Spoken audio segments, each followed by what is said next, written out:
Well, welcome back to Cavan TV's News and View. Talking about the fodder and getting the fodder back into Ireland, that leads to the point where we've had to buy in fodder from England first, I think. Yes. And the co-ops are bringing it in from England. And then did they get short then as well, or then we had to go to France for it? Well, I think there was two different units, if we call them that, working on bringing in fodder to the country. The first one's probably, one of the first ones to bring it in would be Lakeland. Again, back to our local area, and fair play to them, they have brought in to date 260 load between haylage and hay, and that has mainly, if not all, come from the UK. And they have been distributing it at 4 and 5 load a day in 4 depots, I think, Lochagish, Ballybra, Killashandra, Longford, and I think some in Mullingar too now, so they could be using 5 depots to cover their catchment area. And they didn't just curtail it to dairy farmers, to give it to all beef farmers. It didn't matter, you got your quota 2 bales or whatever it was on the day, and farmers queued up often for the whole day to get it. And then IFA organised more or less at the same time, organised it for the country that they'd sourced it in France, because in case that the UK wouldn't have enough, no one knows where the end game is here. So Eddie Downey, the vice president, went out along with a team out to France and sourced hay over there, hay and silage, I think, over there, mostly hay though.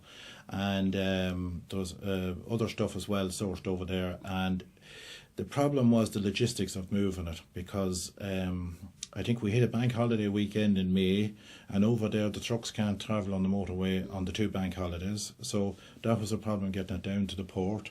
Then the number of trucks that could bring on each ship was curtailed by the fire officer. I think that has been alleviated a little bit. So there was all sorts of problems. And then you had, as this sort of week went on, you had people then, not just in the northern half of it getting into trouble, but in the southern half of the country and all over the place. So it was a case that, and then Lakeland may have eased off when they thought that.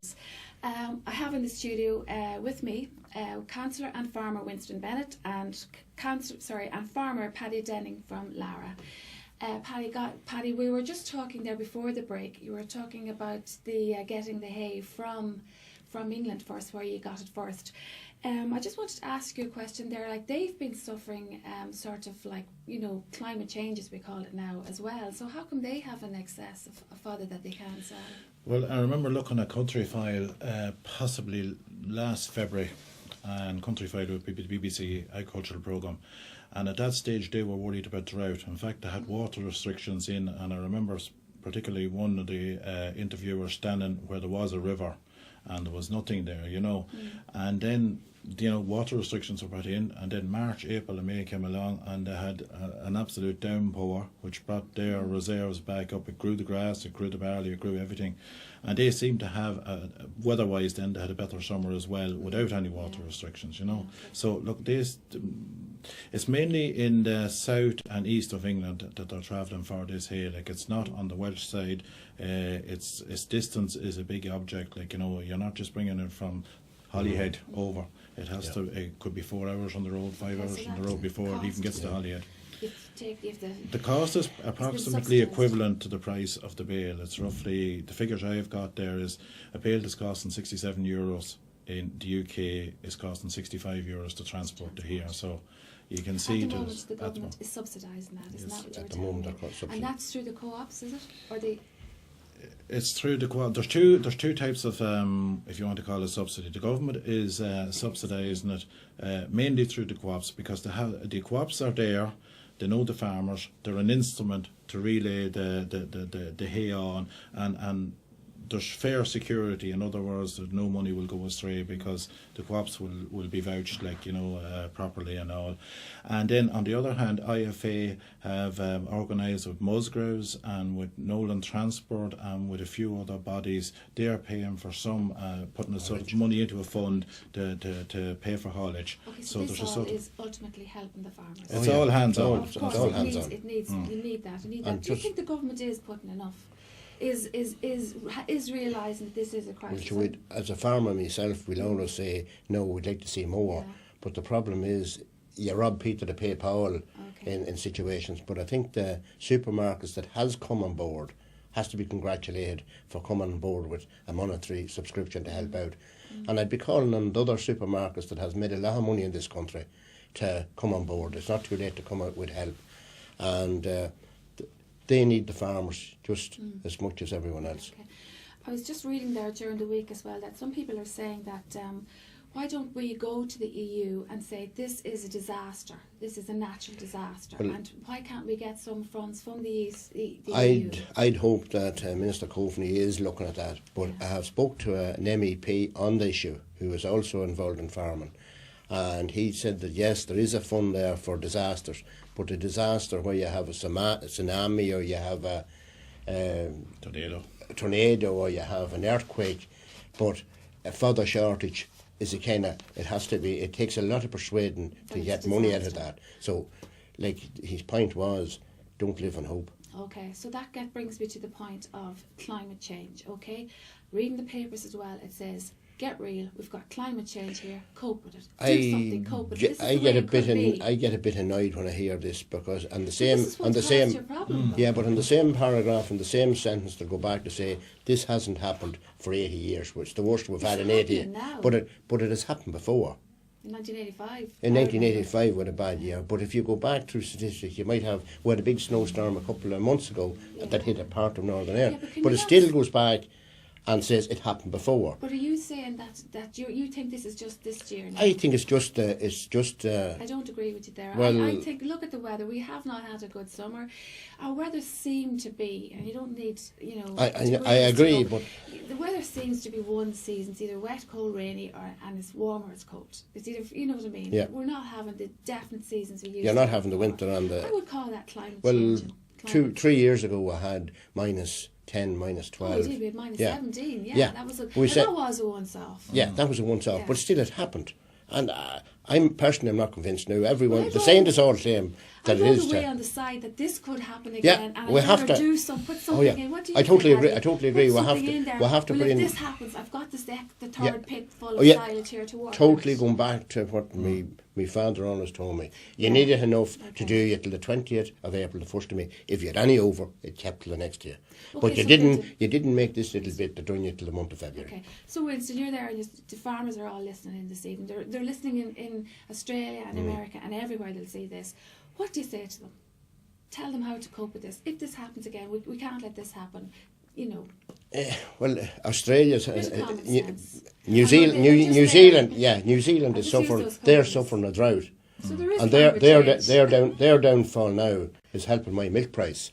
So other disasters happen, and it's a kind of a vicious circle. And like it's a poor thing in that as a dairy farmer, that is another man's. That he's losing, that we are gaining, and it's sad that that's the way it is, but that's the way it is at the present time. Now, hopefully, we get another good summer. Now it's now the 25th of May. Hopefully, it comes right now, and a lot of this can be redeemed. But we do want to start maybe cut back in stock numbers if we haven't proper housing. The one good announcement that was made yesterday: we're allowed to spread nitrogen up until the 30th of September. The slurry wasn't meant. Hopefully because that's going to at the present time because the slurry, because cattle is housed so long now. There's going to be accumulating at the moment. It's accumulating, yeah. Okay. So it's a very vicious circle. But we'd be hoping the prices stay up, and I think we'd be calling on the co-ops and all the milk buyers and the beef factory to pay the maximum they can pay to try and get the farmers. But we heard that there's 260 load in to Lakeland Dairies of fodder. That's at an average of 3,800 a load. That all has to be paid back. Yeah. Now I know there's a subsidy on some of the haulage, but there's still the co-ops themselves has a lot more feed out with the farmers. Again, it has to come back to be paid for. And I'd be calling on the banks to come out and help every farmer. It's a once-off. Give them a chance. Perhaps that's where Simon Coveney, Minister, can come in again. And he has said that any bank that is refusing to talk to him, and he'll try and get it sorted. So let's put it again. Because this is another fact. It's all right to have the monitoring and bringing hardship on farm, but there's an awful lot of farmers out there suffering, getting into depression. Where do they go? How do they get out of this? And I think, as farmers, we owe it to our neighbours. If we see something, talk to them, and if we think they're getting into trouble, help them out in any way we can. Because there is a lot of farmers out there, and they're getting it hard to put a dinner on the table at the That's present what I was time. going to say. Farmers are out there, they're getting stressed, they're getting depressed, the weather's bad, no money. And you're actually trying to borrow, but you still have to pay for what you're That's getting right. today, and you can't. Yeah. You know, it's Well, I seems think- like I a think- foot forward and two back. Yeah, you know? I think the banks will, or the banks and the government, or whoever, whatever bodies are involved, will have to draw up some structure, some That's sort right. of a loan, a stocking loan that won't be repayable over 1 year, Yeah. but it will be repayable over maybe 2 years Or 3 5 years. or 5 years, maybe with a monthly instalment starting small and then building up, maybe hoping that next year or the year after will be good. Because if you do look at it from a government business point of view, agriculture in Ireland is worth 9 billion at this moment in time. Food Harvest 2020, which has got the green light from all bodies involved in Dáil Éireann, is aiming for 12 billion by 2020. Okay. So, like, I've made this argument before, like, there's an increase there of 3 or 4 billion going to be made out of agriculture. Now, that may come back to better breeding for the dairy end of it, to get more milk out of cows, a small increase in cows. I don't see maybe 10% or something in the southern part of the country, or 10-20% in the southern part of the country when quotas go. But 4 billion every year from 2020 to 2050 will amount to 120 billion, which is equivalent roughly to what we owe, what we owe the banks at the moment, or the banks owe the EU or whatever, whoever they have the money at the moment. So, like, agriculture is going to play a very important foothold in getting Ireland out of the sort of the rut it's in. And along with that too, while we say the government is given 1 and 2 million at the moment of a subsidy, it's a very little price to pay for the bonus that's going to come back in the next 30 years. Along with that, like, the farmers in this end of the world, it's their small farms, they're part of the community, they're involved in everything in the community, and we don't want to see any of them. I have always fought for the family farm, and till the day I die, I'll fight for the small family farm that the families run themselves, and we need to maintain as many of them as possible in this county and in this country. Okay, we have 2 minutes to go, so you want to give the advice you will give to any farmer that's struggling out there at the moment. The advice- Who should you call for advice? What can we do? I'd call on any farmer that is Straight into the camera. any farmer that is struggling at the present time and feel that they're maybe ashamed or they're whatever that might be. Talk to their neighbour, talk to their co-op. They can ring Lakelands on 1890 47 47 20 at any time. Get talking to someone. Talk to your bank manager. If bring someone with you from IFA or whoever if you need to negotiate. But I think talk is the main thing, and there is help out there. Okay, well done. And Paddy, is there anything you'd like to add to that? Well, I think that there should be some sort of a body set up to look at the best ways of building up fodder in the country now at the moment. Like, there is situations where we need small changes on the nitrates directive. We did get a little bit yesterday on the phosphorus end of it. We need dates extended out on the slurry application.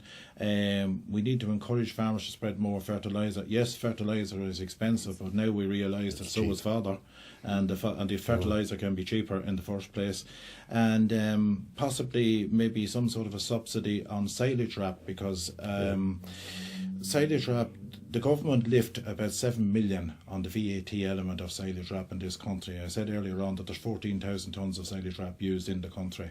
I think maybe if they forgo that for 1 year, or give a farmer maybe the VAT off the first 5 rolls, just to encourage them to make more silage. They may not use all that silage, but their neighbour may use it. But also there is farmers out there, because of the price of cattle this year, can't afford to buy cattle. I think it's a great opportunity for them to make extra round bales of that, or hay off that ground, and there'll be a ready market this year for it. Okay, very excellent, very valid points.